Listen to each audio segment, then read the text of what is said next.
Santapan Harian, Senin 20 April 2026.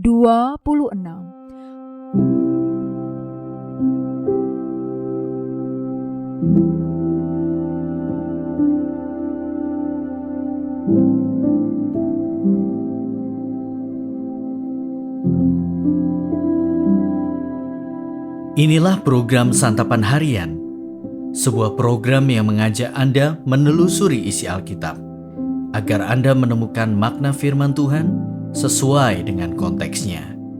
Santapan Harian tertuju bagi Anda yang ingin memiliki kehidupan rohani yang segar, kuat, dan sigap. Hari ini kita akan membaca Hakim-Hakim pasal yang ke-6 ayat 25 hingga ayatnya yang ke-40. Namun sebelumnya, mari kita berdoa. Buatlah kami mengerti akan sabda-Mu ya Allah, dan kami hendak memeliharanya dengan segenap hati. Di dalam Kristus Yesus kami berdoa. Amin. Hakim-Hakim 6 ayat 25-40. Malam itu juga Tuhan berfirman kepadanya, "Ambillah seekor lembu jantan milik ayahmu, lembu jantan kedua yang berumur 7 tahun. Runtuhkan mezbah Baal milik ayahmu dan tebanglah tiang berhala yang di dekatnya. Dirikanlah mezbah bagi Tuhan Allahmu, tersusun rapi di bagian tertinggi kubu pertahanan itu. Lalu ambillah lembu jantan yang kedua tadi dan persembahkanlah kurban bakaran dengan kayu tiang berhala yang akan kau tebang itu." Kemudian Gideon membawa 10 orang hambanya dan dilakukannya seperti yang difirmankan Tuhan kepadanya. Tetapi karena takut kepada kaum keluarganya dan orang-orang kota itu, ia tidak melakukannya pada siang hari, tetapi pada malam hari. Pagi-pagi ketika orang-orang kota itu bangun, tampaklah mezbah Baal itu telah dirobohkan, tiang berhala yang di dekatnya telah ditebang, dan lembu jantan kedua telah dikurbankan di atas mezbah yang didirikan itu. Mereka berkata satu sama lain, "Siapakah yang melakukan hal ini?" Setelah diperiksa dan diselidiki, mereka berkata, "Gideon bin Yoaslah yang melakukan hal ini." Sesudah itu orang-orang kota itu berkata kepada Yoas, "Bawa anakmu keluar, ia harus mati, sebab ia telah merobohkan mezbah Baal dan menebang tiang berhala yang di dekatnya." Namun jawab Yoas kepada semua orang yang mengerumuninya itu, "Kamu mau membela Baal? Atau kamu mau menyelamatkan dia? Siapa yang membela Baal akan dihukum mati sebelum pagi. Jika Baal itu Allah, biarlah ia membela dirinya setelah mezbahnya dirobohkan." Pada hari itu orang menyebut Gideon Yerubbaal, karena kata mereka, "Biarlah Baal membela dirinya melawan dia, sebab dia merobohkan mezbahnya itu." Seluruh orang Midian, orang Amalek, dan orang dari timur telah berkumpul bersama. Mereka menyeberang dan berkemah di lembah Yisrael. Pada waktu itu roh Tuhan menguasai Gideon.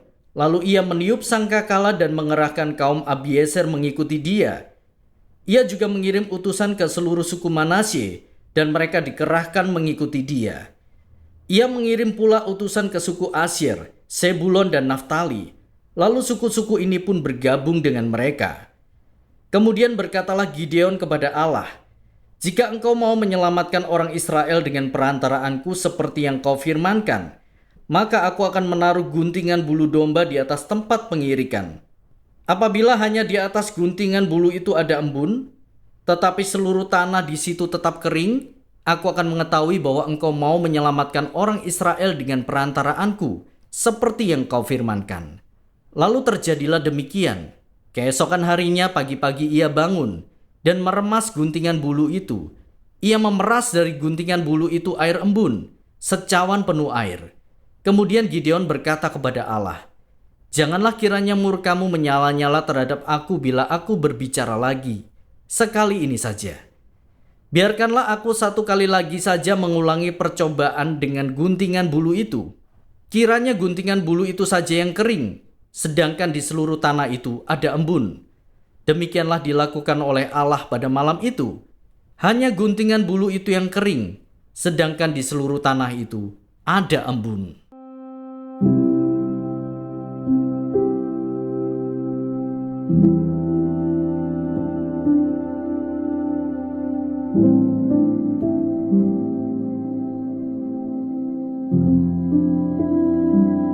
Sahabat santapan harian, dekonstruksi adalah proses pembongkaran untuk memahami struktur yang ada. Sedangkan rekonstruksi adalah proses pembangunan kembali dengan cara yang baru. Dalam bacaan hari ini terdapat semacam dekonstruksi dan rekonstruksi bagi iman bangsa Israel. Tuhan memerintahkan Gideon untuk meruntuhkan mezbah Baal dan menebang tiang berhala milik ayahnya. Lalu Gideon harus mendirikan mezbah bagi Tuhan dan mempersembahkan kurban bakaran kepadanya. Setelah semua itu dilakukan, penduduk kota mengajukan protes kepada Yoas, ayah Gideon. Mereka hendak menghukum Gideon karena perbuatannya. Namun Yoas membela anaknya dengan mengatakan bahwa siapapun yang membela Baal akan mati sebelum pagi. Jika Baal benar Allah, biarlah dia sendiri membela dirinya setelah mezbahnya dihancurkan.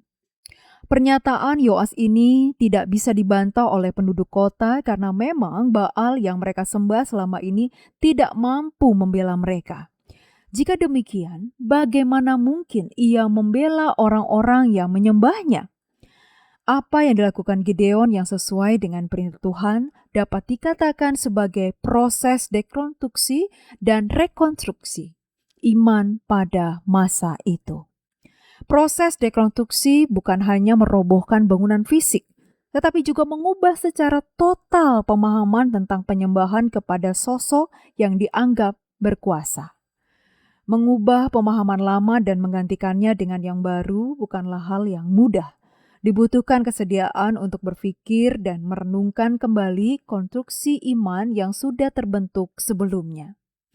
Cukup banyak orang Kristen di Indonesia yang mewarisi iman Kristen dari generasi sebelumnya. Sangatlah baik jika kita merenungkan ulang iman yang diwariskan itu agar kita tidak terjebak pada rutinitas dengan iman yang semu.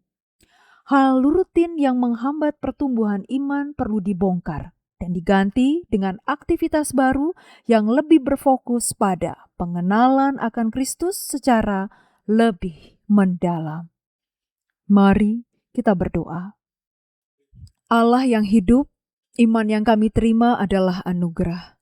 Namun jangan biarkan ia menjadi sekedar kebiasaan. Ajar kami merenungkannya kembali, menyelami maknanya dengan hati yang segar, bukan hanya mengulang kata tanpa cinta. Bangunkan kami dari rutinitas yang hampa dan nyalakan kembali api kasih kepadamu. Dalam terang kasih-Mu Kristus kami berdoa. Amin.